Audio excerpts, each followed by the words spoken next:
Y le invitamos para que esté aquí a lo largo de la exposición de este mensaje. Así que estamos ahí en la primera carta a los Corintios, capítulo 3, verso 18 al versículo 23. Le invito a que ahí tenga esa porción a lo largo del mensaje, de la predicación. Vamos nosotros a ir leyendo estos versículos, así que póngale ahí un separador, póngale una hoja, una pluma, para que mientras vamos exponiendo el mensaje, usted vaya checando estos versículos también. Puede ocupar su lugar, si es tan amable. Al inicio del año, lanzamos una convocatoria para que pudiéramos leer la Biblia durante todo este año 2021. Y es delicioso poder ir comprendiendo las verdades de Dios en su palabra. Es dulce como la miel cada una de las frases, cada una de las ideas, de los pensamientos de Dios. Podemos disfrutarla de manera individual. La palabra de Dios tiene esa singularidad de que aún un niño puede comprender lo que Dios está comunicando. Y qué sencillo, dicho entre comillas, ha sido leer la primera carta a los Corintios. Pues nos ocupó apenas algunos días la lectura, pero aquí el estudio ya nos ha ocupado varias semanas y apenas estamos posicionados en el capítulo número 3. Y las palabras finales de este capítulo 3, pues hoy estaremos culminando este apartado de Corintios, son una conclusión de las causas de la división dentro de la iglesia. Como lo observa un autor, el pensamiento que discurre Pablo en este capítulo bien se puede graficar de la siguiente manera. En el versículo 1 al versículo 5, Pablo hace una exhortación a los corintios por causa de su inmadurez. Del versículo número 6 al versículo 9, Pablo aclara la función que él tiene como un simple instrumento de Dios. Del versículo 10 al versículo 11, él está hablando del fundamento de la iglesia que es Cristo y está resaltando ese fundamento. Del versículo 12 al versículo 15, Pablo está haciendo una invitación para que podamos reflexionar acerca de los materiales que estamos utilizando para la sobreedificación de la iglesia. En el versículo 16 al versículo 17, Pablo presenta la idea de la iglesia en un lenguaje metafórico como el templo de Dios y también llama para que podamos cuidar ese templo. Y en los versículos 18 al 23 que van a ocupar nuestra atención este día, el inventario que se va a hacer acerca de las riquezas del creyente son el resultado de caminar en sabiduría. Así que la vida nos va a ofrecer muchos caminos y esto va a representar una serie de posibilidades. El creyente tiene que ir por el camino de sabiduría. ¿Y cuál es ese camino? ¿Cuál es el camino a seguir para que usted y yo podamos ser considerados como personas sabias? La sabiduría tiene que ver con la inteligencia y el conocimiento, pero esta aplicada a la vida cotidiana. Porque podemos tener una gran cantidad de conocimiento, ser muy inteligentes, pero la persona sabia es la que lleva a la práctica todo este conocimiento que ha adquirido. Así que para que podamos nosotros ir por el camino de sabiduría, lo primero que tenemos que hacer es no vivir engañados. Qué triste es vivir en el engaño. Qué triste es vivir creyendo algo y que en realidad no lo es. Hay quienes prefieren fulminantes verdades que mentiras que puedan provocar dolor. Es peligroso además creer en las cosas que son falsas y atribuirle el concepto de verdadero. No podemos entonces vivir creyendo en algo que es falso y hacerlo pasar como algo verdadero. Hay tantas cosas hoy en día que son pirata. Hay tantas cosas hoy en día que son una imitación. Hoy en el mercado globalizado encontramos una serie de artículos que parecen ser el artículo original, pero que en realidad no lo es. Así que lo que Pablo había instado a esta iglesia de los Corintios y a los miembros de este grupo, esta comunidad que Dios había levantado, estos hermanos de la iglesia lo estaban ignorando. Y como lo decía, qué lamentable es vivir engañado. A nadie le gusta que alguien le mienta. Queremos escuchar la verdad, por muy difícil o cruda que ésta sea. Algunas personas viven en una especie de burbuja, en una especie de irrealidad. Hay personas que viven en aquello que podríamos denominar simulación. No podemos nosotros permitirnos como creyentes, no podemos permitirnos como cristianos vivir un cristianismo simulado.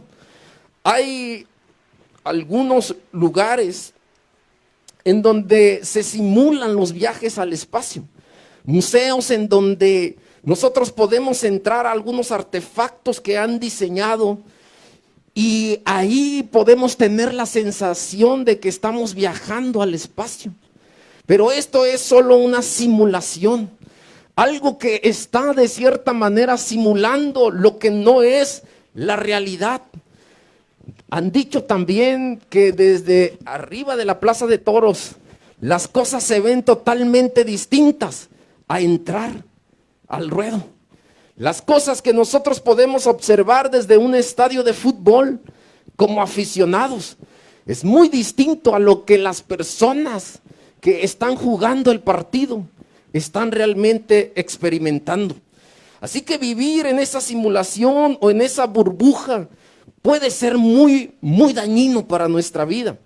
Hay personas que les gusta vivir de acuerdo a un cierto estándar de vida. Adquieren automóviles de ciertas marcas, viven en determinadas zonas, son personas que son parte de un club, tienen cierta clase de amigos y al final todo esto es un espejismo. Todo esto es una apariencia.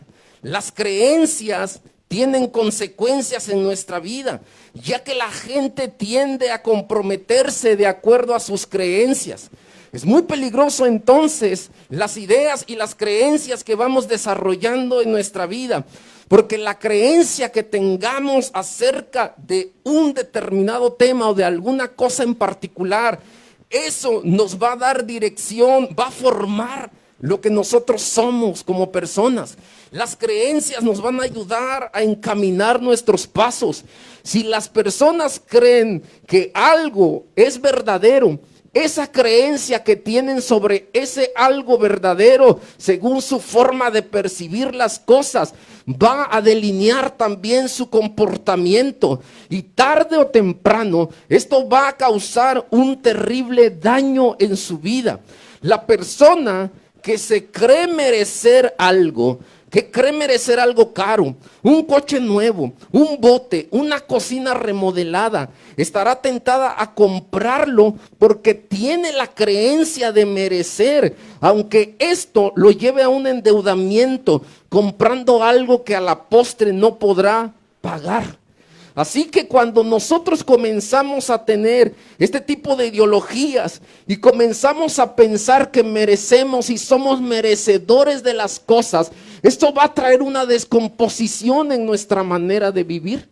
Hay personas que han caído en el terrible lazo del endeudamiento porque creen que necesitan tener un determinado estilo de vida, porque creen que necesitan tener una determinada casa, un determinado bien, y eso no define lo que nosotros somos como personas. Es tan peligroso en la vida terrenal creer y tener muy aquí penetrado en nuestra mente el pensamiento del merecer. Porque cuando nosotros pensamos que somos merecedores de algo, vamos a pugnar para que las cosas que creemos que merecemos, las tenemos que recibir cueste lo que cueste. La Biblia señala que nosotros somos pecadores. La Biblia dice que no hay justo ni aún uno. La Biblia dice que nosotros somos merecedores de un castigo eterno. La Biblia dice que Dios ha determinado su ira y un juicio venidero, porque somos merecedores de todo el castigo por causa del pecado. Pero en la gracia de Dios, a través del sacrificio en la cruz del Calvario por medio de Jesús, el Señor nos ha dado una nueva oportunidad. El Señor nos ha dado algo que no merecíamos, y de eso se trata la gracia. La gracia es un regalo inmerecido. La gracia son todos estos beneficios que Dios nos da y que en realidad no merecemos. Somos inmerecedores de las misericordias, inmerecedores de un amor tan grande. Somos inmerecedores de todos estos bienes del Señor, pero a Él le ha placido entregárnoslos. No somos merecedores. Sencillamente vivir bajo ese concepto de vida puede traer en nuestro entorno inmediato y en nuestro entorno lejano una serie de complicaciones en el transitar diario. Lo que el apóstol Pablo le está diciendo a la iglesia de los Corintios en otra versión del versículo 18 es esto: basta ya de estar engañado. Si alguno cree que tiene más inteligencia que cualquier otro, según las normas de este mundo, vuélvase ignorante para que así llegue a ser sabio. ¿Se da cuenta el contraste de las palabras que Pablo utiliza? Él está manifestando una sabiduría que viene del cielo. Pablo está hablando acerca de que para alcanzar y abrir la puerta y recibir esa sabiduría de parte del Señor, lo primero que necesitamos hacer es desechar las normas del mundo, es volvernos ignorantes de las cosas que nosotros creemos conocer. Debemos rechazar todo este cúmulo de inteligencia o conocimiento humano que no nos alcanzará para recibir la sabiduría que viene de Dios. Hay personas que probablemente consideren que su inteligencia, la sabiduría, el conocimiento, los títulos y los grados que han alcanzado, esto les va a ayudar para recibir la sabiduría que viene del corazón y de la mente de Dios. Pablo rechazó todas estas cosas. Pablo, un hombre intelectual y académico. Pablo, un hombre que estuvo bajo los pies del maestro Gamaliel, un hombre letrado, un maestro de la ley. Pablo, un hombre con un intelectual sumamente elevado. Y vemos entonces que Pablo, cuando recibe ese encuentro maravilloso con Jesús, él decide tomar todas estas cosas por basura. Él dice que todo lo que había alcanzado en la vida es una basura. Él prefiere perder todas estas cosas. El ejemplo de Pablo es lo que la iglesia de los Corintios tendría que apreciar. La sabiduría y la inteligencia humana tiene que ser desechada, pues las normas de este mundo no nos alcanzarán para que podamos vivir de forma sabia.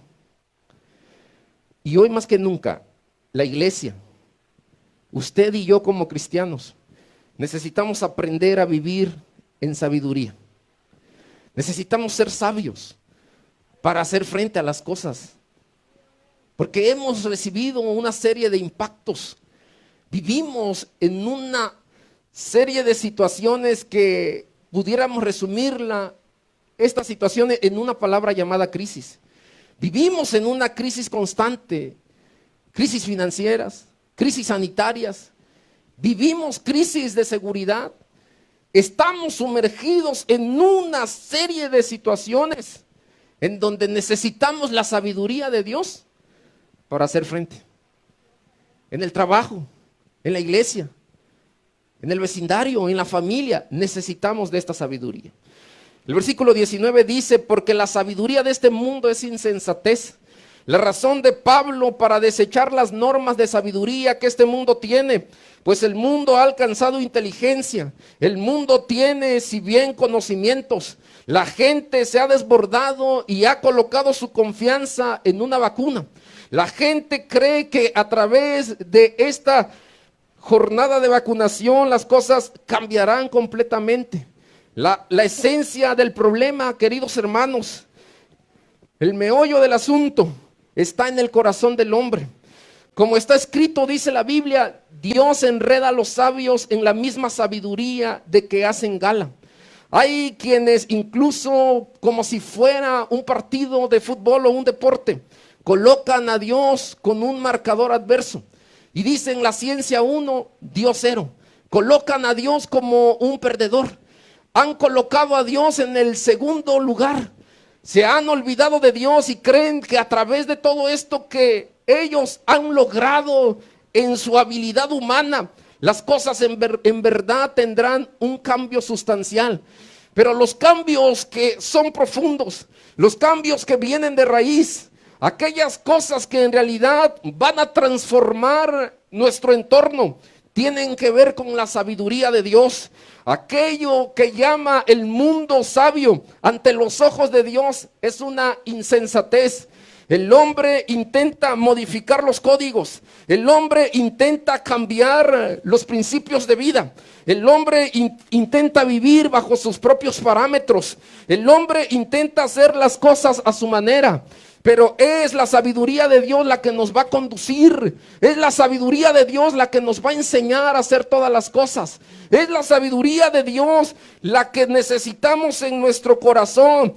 Y para alcanzar esta sabiduría necesitamos hacernos simples, vivir una vida práctica, vivir una vida sencilla, vivir alejados de la maldad, vivir alejados de este merecimiento que creemos tener, vivir una vida sencilla y alejada de la maldad nos va a dar grandes dividendos. Vamos a cosechar cosas buenas. Desechemos aquella sabiduría que no nos va a ayudar a crecer en madurez espiritual y abracemos la sabiduría que viene de Dios. ¿Cuántos quisiéramos resolver los problemas que tenemos? Y para eso necesitamos la sabiduría de Dios. Pero pareciera que es tan simple lo que Dios nos dice, que para una mente como la mente de los seres humanos que revoluciona, un pensamiento que considera que las cosas simples y sencillas no tienen una validez funcional.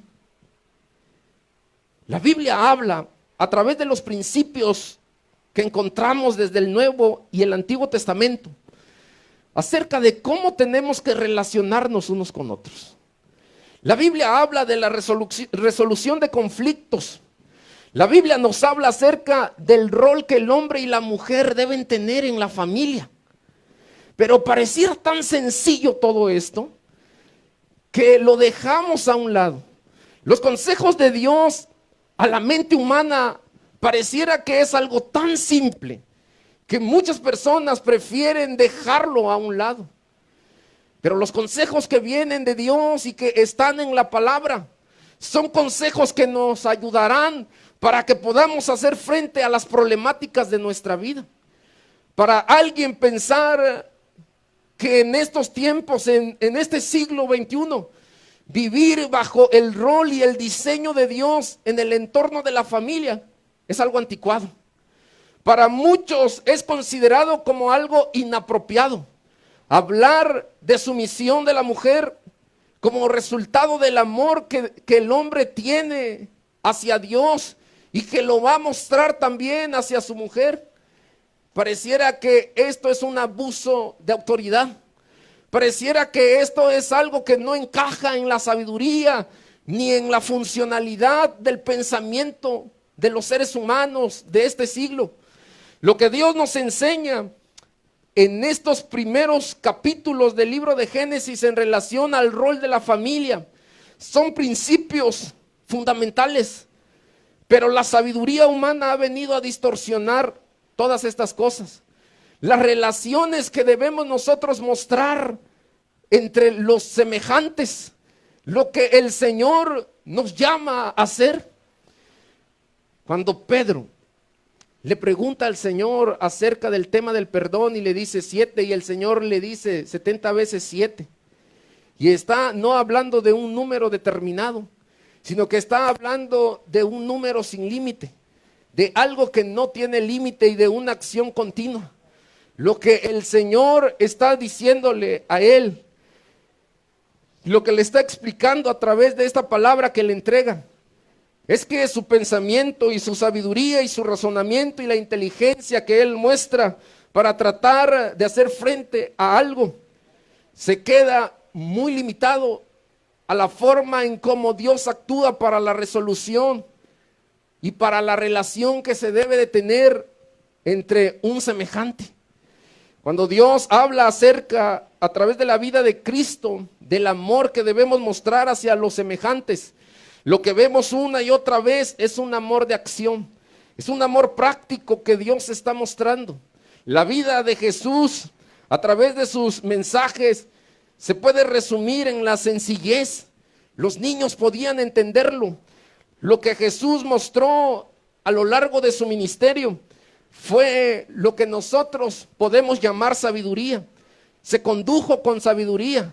Cuando lo cuestionaban los escribas y los fariseos, cuando los hombres de la ley intentaban hacerlo caer, él siempre utilizó esa sabiduría que viene del Padre.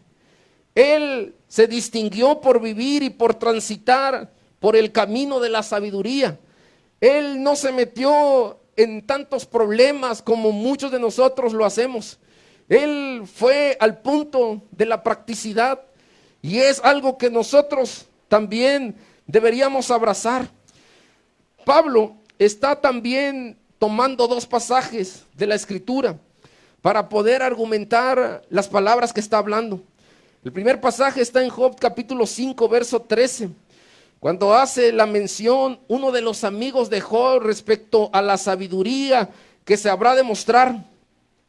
La Biblia señala: el Señor conoce los razonamientos humanos y sabe cuán inútiles son estos.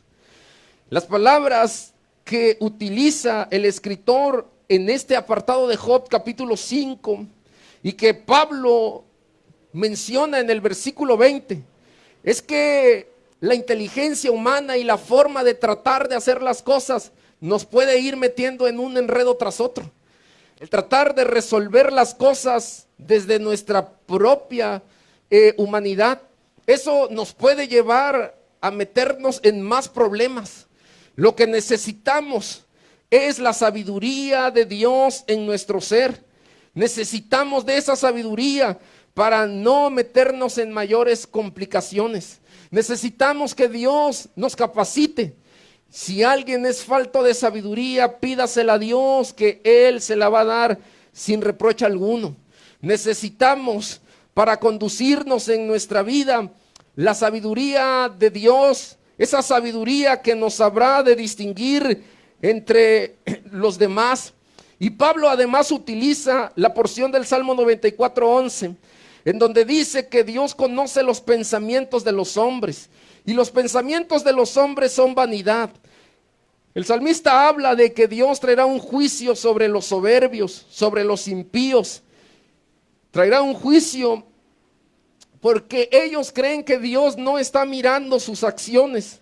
Y el versículo 4 señala que los que se vanaglorían, que los que se enorgullecen, estos también habrán de recibir alguna sanción de parte de Dios. Y es que la iglesia de los Corintios se estaba vanagloriando entre sus semejantes. Ellos creían que Dios no se daba cuenta o pasaban sus acciones desapercibidas ante sus ojos, pero esto no es así. La Biblia señala que Dios está atento a las ideas, a los razonamientos, al pensamiento del hombre, que muchas veces, por muy inteligente que éste parezca, es un pensamiento sin sentido. Las riquezas que vamos nosotros a obtener cuando transitamos en la sabiduría de Dios son evidentes. El versículo 21 y el versículo 22 de este capítulo 3 dicen esto: por lo tanto, nadie debe sentirse orgulloso de seguir a ningún hombre, pues todo es de ustedes. De ustedes son Pablo, de ustedes es Apolos, de ustedes es Cefas, de ustedes es el mundo, de ustedes es la vida, de ustedes es la muerte, de ustedes es lo presente y de ustedes es el porvenir. Las 4 riquezas que se registran aquí, las podemos resumir de la siguiente manera: los líderes, el mundo, la vida y la muerte, y lo presente y lo porvenir, le pertenecía a la iglesia de los Corintios. Ellos entonces estaban razonando, estaban haciendo uso de esa sabiduría de la cual ya nos había hablado Pablo en versículos y capítulos anteriores. Ellos se sentían orgullosos de que estaban siguiendo a hombres. Ellos creían que con una fracción que estaban abrazando y estaban ellos haciendo uso de un derecho meritorio, de algo que ellos creían que era la verdad, pero que en realidad estaban viviendo engañados. El orgullo se había gestado en el corazón de esta iglesia de los Corintios y estaban olvidando que tenían una riqueza más amplia. Estaban yendo por una parte de la riqueza y se olvidaron de que la riqueza era mucho mayor. Así que nosotros debemos pensar en que si somos ricos o no. Esta iglesia tiene un lema y es bendecidos para bendecir. Hay quienes han llegado a cuestionar esta declaración porque creen que la bendición de Dios se limita a los bienes materiales. Consideran que las bendiciones del cielo tienen que ver solo con dinero. Esto nos va a mostrar 2 cosas: el desconocimiento de la Biblia de parte de quienes aseguren o afirmen este tipo de cosas, o bien un corazón materializado, porque las bendiciones y las riquezas que Dios nos ha dado son abundantes.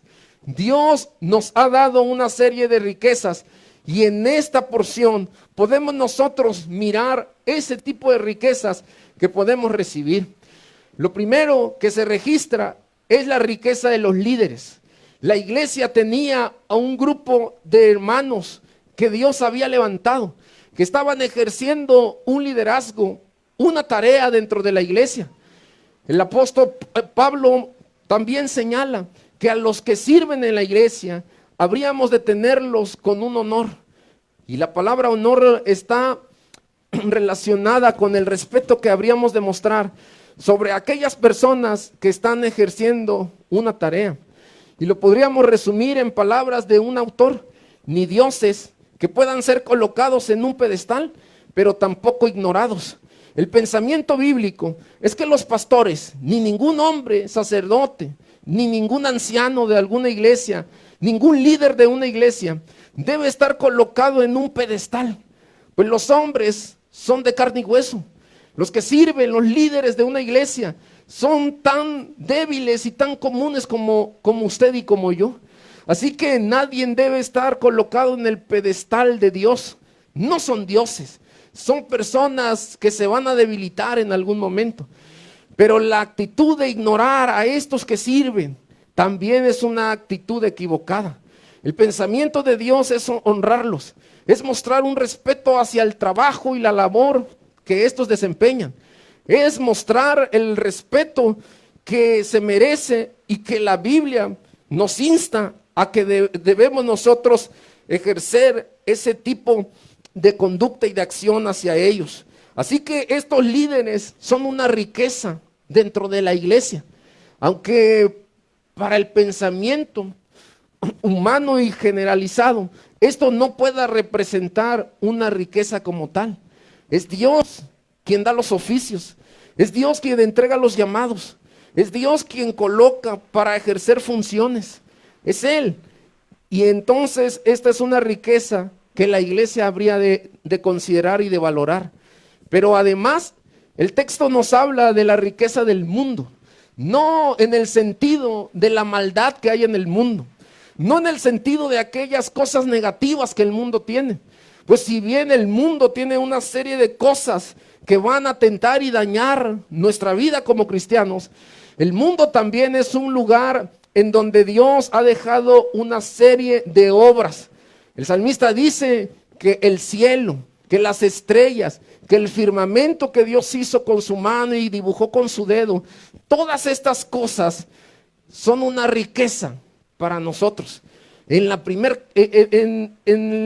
carta de Romanos capítulo 1, el apóstol Pablo habla de que esto que Dios ha creado, la creación de Dios, dará testimonio, predicará.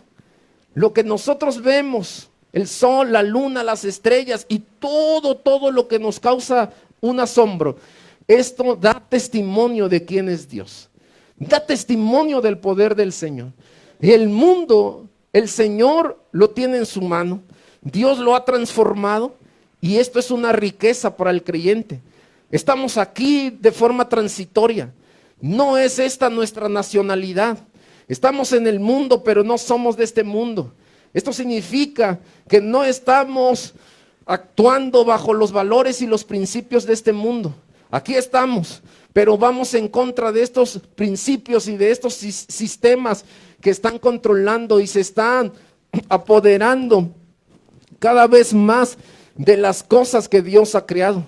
Dios ha hecho a nuestros hijos y el sistema del mundo tiene principios. El sistema del mundo tiene valores. Cuando los ponemos frente a frente con los valores y los principios de la Biblia, son antagónicos. La palabra de Dios tiene sus propios principios. Y somos ricos porque tenemos este mundo, esta creación, lo que Dios ha transformado a través de su obra. Pero después dice la Biblia que somos ricos, en palabras de Pablo, tenemos la riqueza de la vida y tenemos la riqueza de la muerte. Aunque esto pareciera algo escandaloso, aunque esto pareciera algo que no nos gustaría reflexionar, la Biblia señala que Dios nos ha dado la vida. Si la vida es un gran misterio, la muerte es un misterio doble. Tenemos aquí en esta vida espiritual que Dios nos ha regalado el privilegio de transitarla con Él. Él nos ha dado la compañía. Él nos lleva en cada paso. Vivimos y si vivimos para Él lo hacemos. El propósito que hemos encontrado de la vida está en el Señor. La suficiencia que hemos nosotros visto en el Señor se ha mostrado y se ha reflejado en nuestra propia vida. Esa suficiencia de Cristo para hacer todas las cosas nos ha dado grandes oportunidades y beneficios también. Así que tenemos esta oportunidad tan maravillosa de vivir. Respiramos. El salmista declaraba: todo lo que respire alabe a Jehová. Tenemos la riqueza de la vida. El simple hecho de levantarnos cada mañana es una oportunidad para agradecer a Dios. Eso es una gran riqueza. La riqueza de la vida solo proviene de la mano de Dios. Es Él quien tiene en su mano también, como tiene el mundo, nuestra propia vida. Nos enfermamos, somos débiles, nos desgastamos. Día a día tenemos diferentes luchas. Día a día comenzamos a tener experiencias anímicas, pero tenemos el gran regalo de la vida. Y cuando miramos en la mañana, nos levantamos a nuestra esposa. Cuando por el otro lado miramos a nuestro hijo. Cuando al abrir la puerta miramos a los vecinos o a gente que probablemente viene y nos vende cosas muy temprano. Eso nos causa en nuestro corazón una gratitud. Tenemos esa gran riqueza de la vida. Y recuerde las mismas palabras de Jesús al decir que la vida es más que comer y que vestir. La vida es algo muy maravilloso que Dios nos ha dado. Y esa es una riqueza que tenemos. Pero también está la riqueza de la muerte. Aunque esto pareciera algo que causa tristeza y dolor en la vida, pues ante la ausencia de un ser amado, lo puedo yo resumir de esta forma: el alma duele cuando alguien se va. Sentimos que el aire se nos va y que una parte de nuestro corazón se entierra cuando a nuestro ser amado lo sepultan. Sentimos que la muerte es algo que ni siquiera deberíamos hablar en el entorno de nuestra familia. Cuando pensamos en la muerte, no pudiéramos imaginar que esto es una riqueza. Pareciera que las palabras que Pablo usa aquí son palabras que no tienen una coherencia. Imaginar que morir es una riqueza. Es algo que para la sabiduría y la inteligencia y el conocimiento humano no tiene cavidad, no encuadra. Sobre todo en un tiempo en donde la contingencia, esta enfermedad, este virus,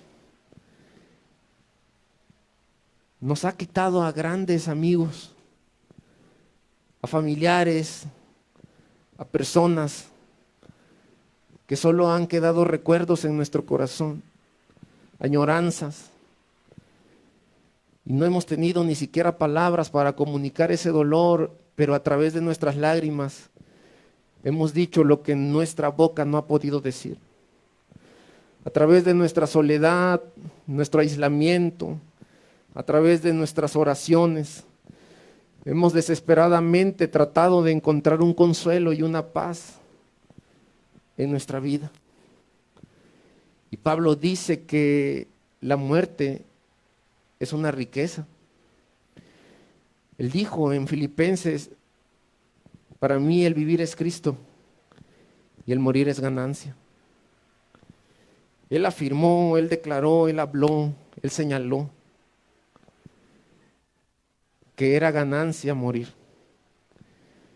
Pero su afirmación tenía una base muy sólida y él dijo, para mí morir en Cristo es ganancia. Quisiera estar, decía Pablo, con el Señor, pero me es necesario ahora estar aquí entre vosotros. El capítulo 15 de la primera carta a los Corintios nos habla de una enseñanza doctrinal no entendida. Los corintios no habían entendido la enseñanza de la resurrección. Todo este capítulo 15 de la primera carta a los Corintios es una tremenda presentación de la enseñanza de la resurrección en Cristo. Y lo que él menciona en este apartado es una serie de correcciones. Pues, ¿qué creen? La iglesia estaba negando la resurrección. Estaban creyendo que el que moría era enterrado y la historia de él terminaba ahí. Y la negación de esta enseñanza doctrinal empezó a generar en ellos una especie de ansiedad, de desconsuelo, de desesperación, de desánimo, de tristeza. Y empezaron a decir y a promulgar entre los mismos hermanos, es que no hay resurrección de entre los muertos.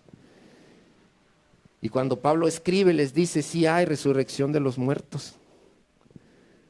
El que ha muerto en Cristo un día, al toque de esa trompeta va a resucitar.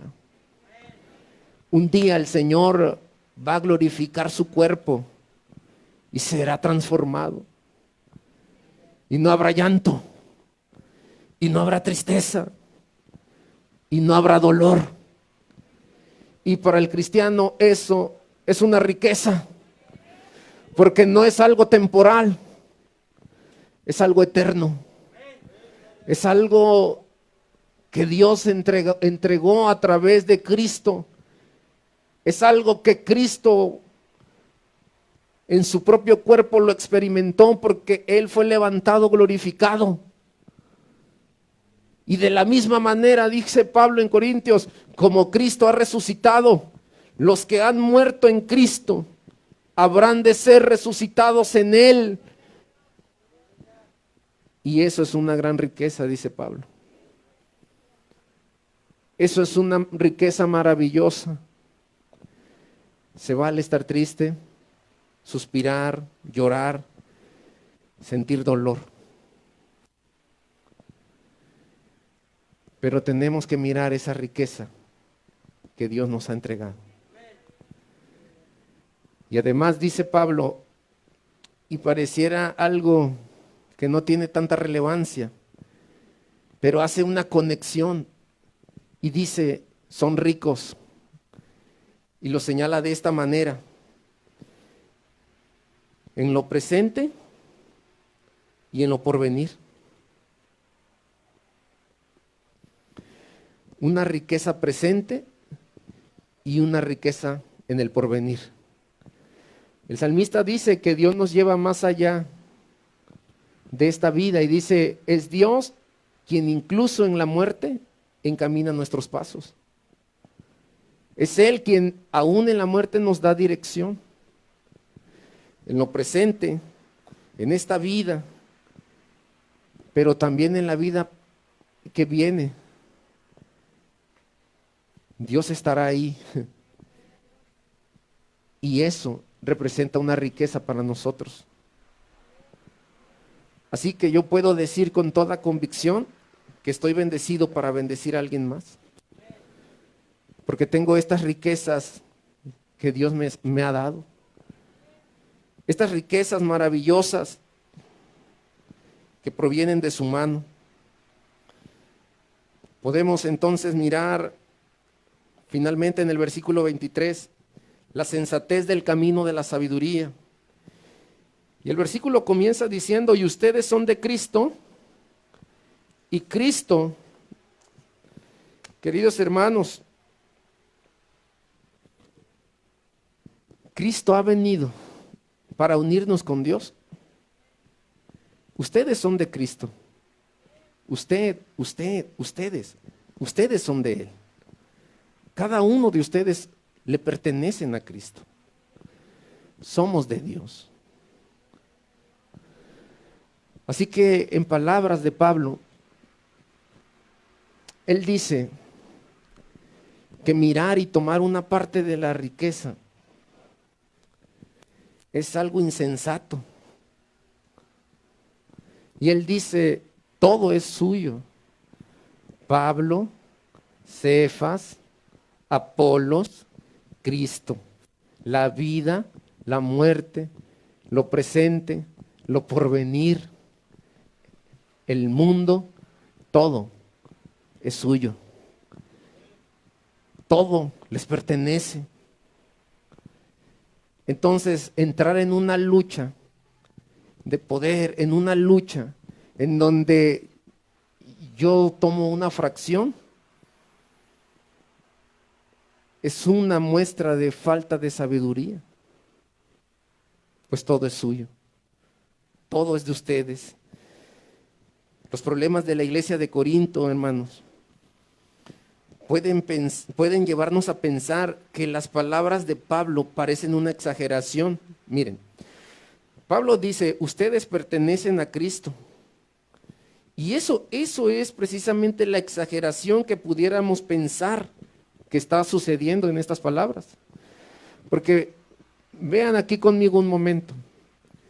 Estaban peleándose. Y había una fracción en la iglesia que decía, yo soy de Cristo. Y saben que desde los ojos de un servidor, el grupo que estaba más mal de estos grupos de la iglesia era el que decía que era de Cristo.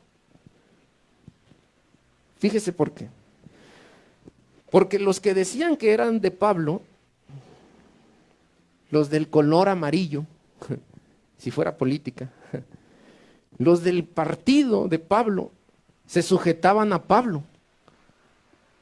Los del partido azul se sujetaban a Apolos. Los del partido tricolor se sujetaban a Pedro, a Cefas. Pero los del partido rojo no se sujetaban a nadie. Ellos decían que eran de Cristo. Pero la Biblia dice en Romanos 13 que Dios estableció autoridades, líderes. En tu casa hay líderes. Hay alguien que liderea. Tienes jefes en tu trabajo. Hay un gobierno y hay un presidente. En la escuela hay un director. Hay líderes. En tu casa manda tu esposa. Ay, no, en tu casa manda tu esposo. Hay líderes, hermanos. Hay autoridades. Hay autoridades. Y entonces cada uno tenía un líder. Pero los que decían que somos de Cristo, no tenían a ningún líder. Esos iban como caballos desenfrenados.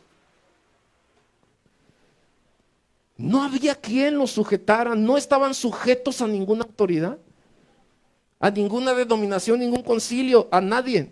Eran su propia autoridad, hacían lo que ellos querían.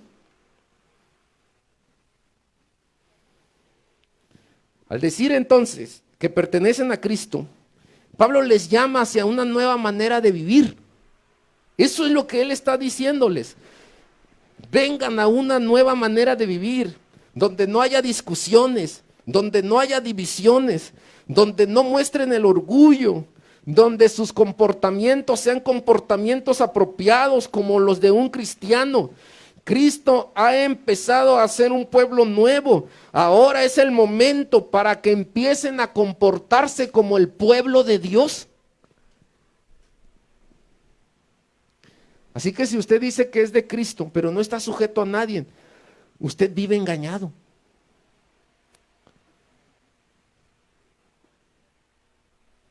Así funciona. De eso se trata. Si usted dice, yo soy de Cristo, pero a usted nada ni nadie lo detiene, eso daña y afecta. Para ir cerrando, alguien un día vino a la iglesia y me dijo, soy misionero, vengo de tal lugar, y me enseñó sus credenciales firmadas. Y entonces cuando yo le dije, dame un número para hablarle a tu líder, para saber quién eres tú,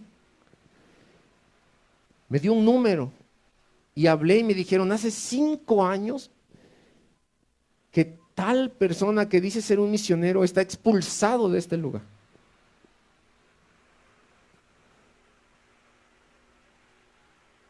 Hay quienes van por la vida diciendo, yo soy de Cristo, pero no son parte de una iglesia local.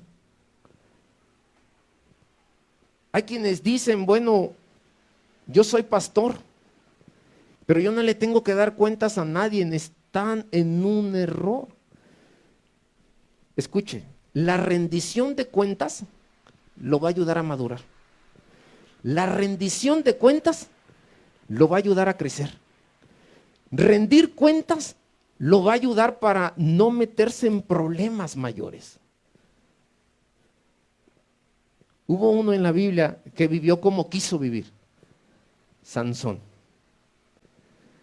No estuvo sujeto ni a sus padres y fue y tomó a una mujer que no tenía que tomar. No estuvo sujeto a su pueblo y con la quijada de un burro mató a 1000. No estuvo sujeto a ninguna autoridad, nunca. Y terminó mal.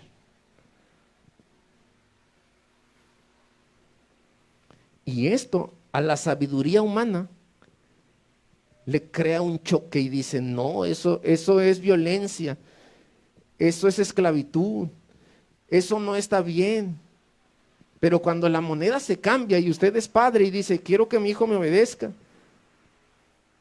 no, obedéceme, y no le obedece.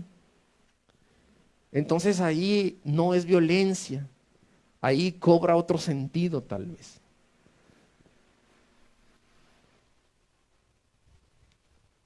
Como pastor, rindo cuentas a un concilio, a un presbiterio, a un grupo de líderes, a un presbítero. Y parece que lo que esta iglesia estaba haciendo era comportarse de una forma en la que sus acciones, sus actitudes eran impropias no eran las de un cristiano. Y luego dice, ¿y Cristo es de Dios? Esta es la última pieza de todo el pensamiento de Pablo. Los cristianos pertenecen a Cristo y Cristo le pertenece a Dios. De esa manera, los cristianos también le pertenecen a Dios. Usted es de Cristo, Cristo está unido con Dios el Padre. Somos todos entonces de Él. Vivamos, hermanos, en una creencia correcta. Renunciemos a la sabiduría humana. Vivamos con sencillez, con simpleza la vida. Aléjese de las cosas opulentas, las cosas que lo van a dañar. Visualice hoy las riquezas que tiene en Cristo. Eche mano de esas riquezas. Madure en el Señor. Somos de Cristo. Y tengamos dos cosas: libertad y responsabilidad. Sea responsable y viva su libertad con esa responsabilidad que tiene en el Señor. Viva bajo el orden de Dios y usted va a mirar recompensas, riquezas. Sujétese a ese orden. Practique ese orden. Y usted se dará cuenta de que en ese orden hay muchas cosas muy productivas para su vida. Lo desafío hoy. Tome esos recursos y en el nombre del Señor levántese. Transite el camino de sabiduría.